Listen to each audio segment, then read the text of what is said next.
Hello everyone, this is Sam over at the Foot Whisperer Reflexology Institute here today with another foot reading video.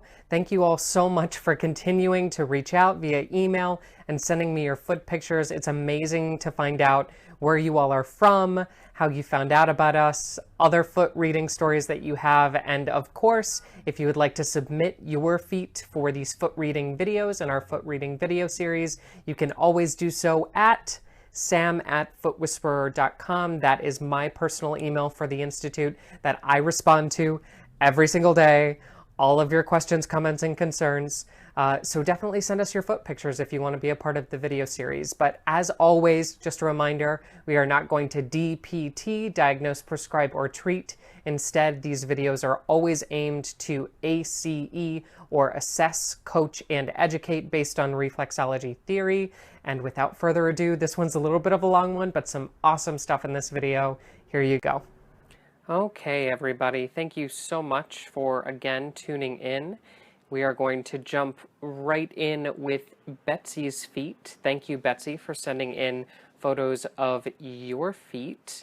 And first things first, our marker that is most visibly noticeable is this gigantic line right in the center of the ball of the foot on the left foot. So in previous videos, we've talked about any kind of lining representing severe weakness or cracks in the foundation of the tissue. And this is definitely what's present in Betsy's feet. However, there is a very strong mental emotional flair with this symptom, with this marker.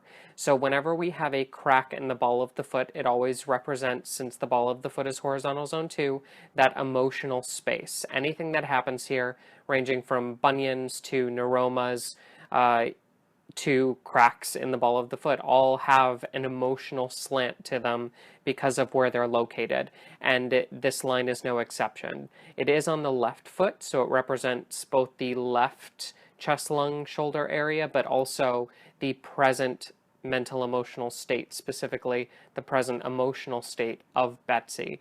And since it is very, very present here on the left, we would see this as a mental emotional marker where Betsy is feeling very emotionally drained as of late. We can even look to the right and see that there are mini cracks that are starting to develop. So this has really been a long time coming, but more recently maybe a big trip or a big emotional stressor really drained Betsy significantly. But that crack, it's not surrounded by a lot of dryness, it's not very red, so it will heal relatively quickly, just needing to kind of work through those feelings of exhaustion. So that is our first marker. Second marker with Betsy, we've seen multiple times in this foot reading series. We have some very heavy creasing and almost wave-like markers in the upper and lower digestive reflexes in that proximal and distal arch of the feet. And in horizontal zone 3 and 4, the lining is pretty even, but again, what seems to be the theme with Betsy is we have more on the left than the right. You can see on the right foot that there is a lot, and there's no discounting that, but on the left you can see the shadowing and cracking has really gotten deeper. So this all fits with a more recent increase in stress. Although Betsy would have a tendency for irritable bowel, really rumbly tummy issues, more recently it's gotten much worse because of the level of emotional stress. Okay, so that we're not going to spend too much time on that because we've seen that multiple times before, but I really wanted to focus on this last marker for Betsy. This is a true plantar wart. Now, a lot of people think plantar warts are disgusting. Not all warts are created equal, and some of them are better than others in terms of symptomology. I would much rather see a raised wart than a plantar wart like this, just because it means something very, very different is happening in the body. When we see a sunken in, darkened hole, literally, in the bottom of the foot, it represents a very deep pocket of severe weakness and stress. However, if we were to see the opposite, a wart that is kind of rising up and out of the skin, that would be a marker for just extracellular growth, maybe some increase in density, Could be just a benign kind of growth or something like that. Nothing really to pay attention too much with, but because we see the darkness surrounding this spot, because it is, I actually was able to palpate this marker, it is sunken in quite severely. This is also right in the belly of the belly. It's right in the middle of that deep small intestine, lower digestive issue area. And that would be a kind of degenerative pocket that has formed in the small intestine reflex. So something definitely to look out for, especially with all of these other markers indicating digestive upset. This plantar wart on the right side, being in the belly of the small intestine reflexes, really gives us pause as far as more strict concern with diet, lifestyle issues revolving digestion, and really making sure that there's a good forward motion and that things aren't allowed to stagnate in the GI. So lots of stuff happening in Betsy's feet. We can see signs of severe stress, but also underlying stress that may have been magnified recently, and then this plantar wart, which really gives us a little bit of concern, something that I don't see every day and really wanted to show you guys in this video. Okay, our next set of feet was donated to us by Viv. Thank you so much, Viv, for donating your feet. And we're only going to look at one picture, but this picture is really worth 1,000 words. And this angle specifically has so much happening, so many wonderful things to talk about from a foot reading perspective here.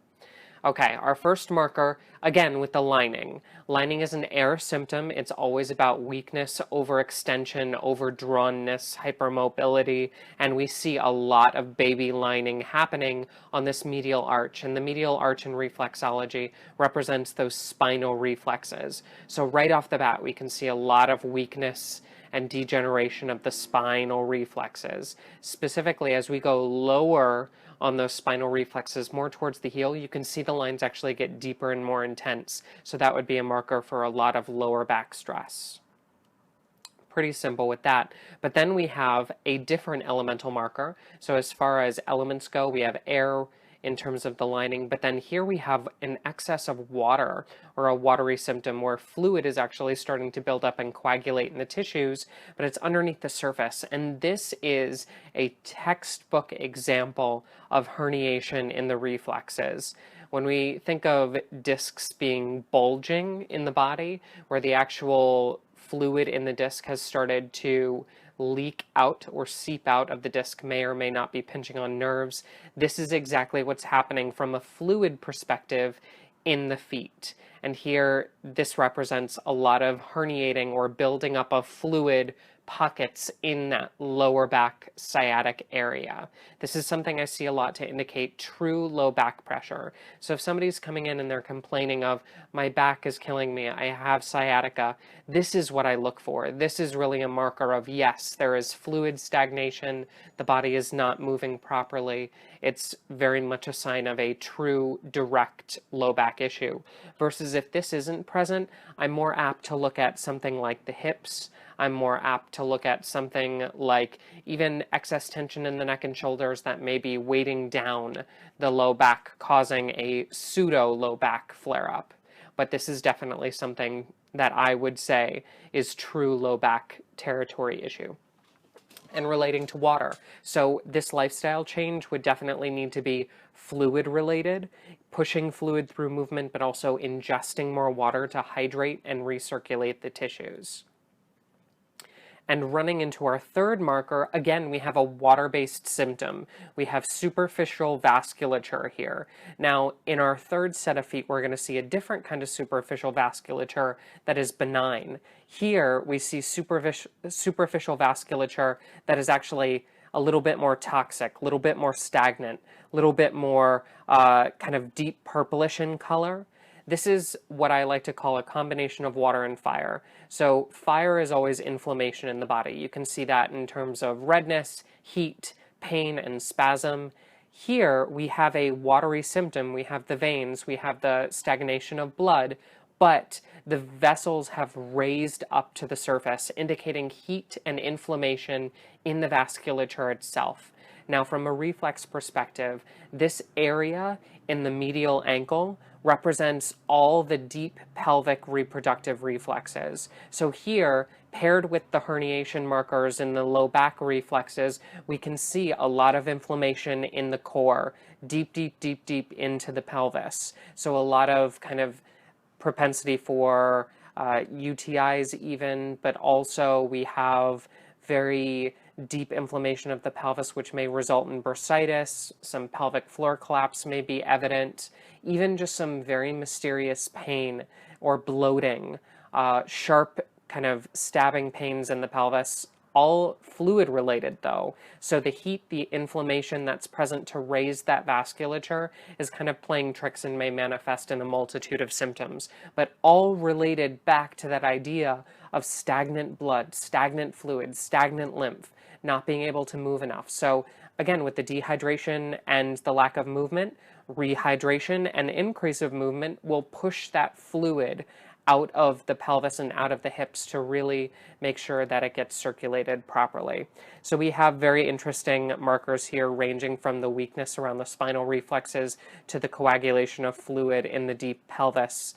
And that's really what we're seeing with VIV. So very, very cool stuff. Again, not stuff that I see every day. So great example for you guys on YouTube to really see what it looks like when we have true kind of pelvic trauma happening.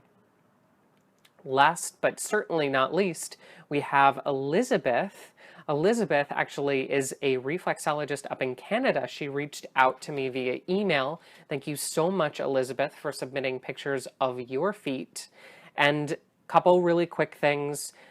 First marker is, we've seen this in other videos as well, dryness. We can see the whiteness around the base of the toes and around the heels. This is just a really easy marker to identify for exhaustion, specifically the heels representing that sciatic low body reflex area, the big toe representing the head, and that is really just exhaustion on both ends of the spine. So into the neck, into that cervical vertebra area, but also into the knees, into the legs, into that sciatic nerve. Exhaustion on both ends of the body, really making sure that Elizabeth takes time to nourish herself, both with food and movement, but also slowing down the stress and making sure that she's not taking life too seriously. So that's our first marker, really easy to identify and a fun one.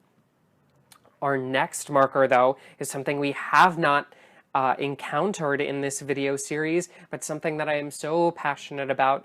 It is a beauty mark, a blemish, not necessarily like acne, but more like a really deep dark freckle or any kind of mole that's not really raised. If it's raised, it means something a little bit different, but any kind of beauty mark like this indicates automatic weakness. It's as if somebody kind of put out a cigarette on the area. It just creates this very pristine, circular, dark spot. And a lot of people think that they're birthmarks, you know, they have no significance. They're just this random clump of, you know, melanin that is randomly placed, but from a reflexology perspective, so significant. And this is on Elizabeth's left foot. It's actually right smack dab in the middle of two important reflexes, one being the reflex for the pancreas and the other being the kidney reflex. This being directly in what we would call vertical zone 3, horizontal zone 3, gives us an additional mental emotional meaning as well. So with automatic weakness being right over the kidney and pancreas reflex, making sure that hydration and blood sugar are checked before any other symptomology is investigated. So if the back has gone out, if headaches start to happen, if there's, you know, mood swings, lack of sleep, I would immediately say, are you drinking enough water? Have you been, you know, binging on foods that may cause your blood sugar to rise? That's an automatic weakness for Elizabeth, so it's the first thing that I would want to check if any chronic symptoms are present in Elizabeth's kind of discussion with me if we were to do a consultation. So this mark indicates that default, and I would always check the default before proceeding to kind of investigate the other reflexes, because this is normally the source. It's as if somebody drew an X marks the spot, and this is where the body is going to break down under stress first. So we really want to make sure that that reflex area, that lifestyle change is addressed before we go investigating any other causes. And then we have a dorsal view of Elizabeth's feet, and there are 2 markers here. So technically we're looking at 4 markers with Elizabeth. She's a little bit of a special case, but these 2 really go hand in hand. So we saw in Viv superficial vasculature or veining that had more of an inflammatory tone, but this we see with the big circles on the dorsal aspect of Elizabeth's feet, superficial vasculature that is just, the vessels are very superficial. They're very close to the top of the feet. You'll see this a lot in a wide variety of people, but it always means the same thing. It means that this individual is extremely sensitive. They're very sensitive to lights, sounds, smells, food, energy, any kind of stimulus they tend to be hypersensitive to. I know this marker personally because I have very vascular feet and I am also very hypersensitive. So this is a really easy identifying marker for people who just are always on guard. They're always kind of 10 times more tuned into their environment than anybody else. But where this really becomes interesting and significant is that Elizabeth wrote in because she was curious about her missing second toenail on the left foot. We can also see that she has a stunted second toenail on the right foot.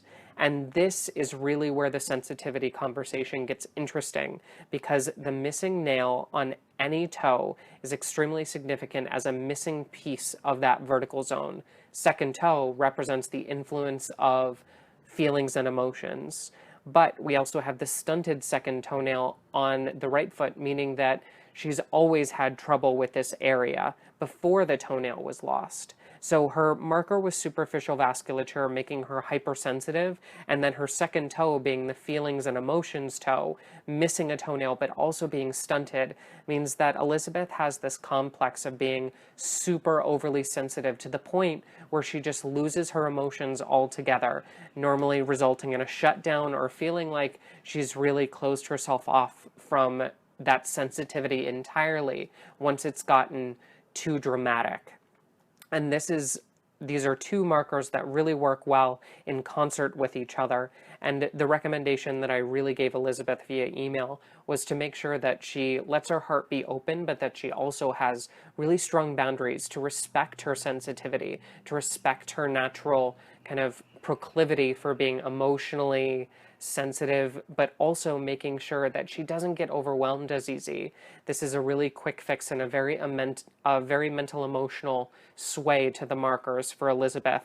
So with everything that we saw with that beauty mark in vertical zone and horizontal zone 3, that kidney pancreas reflex, as well as the dryness, really making sure that those symptoms are also counterbalanced with the fact that Elizabeth tends to be very emotionally sensitive from the get-go before we investigate the physical breakdown of any reflexes in her system.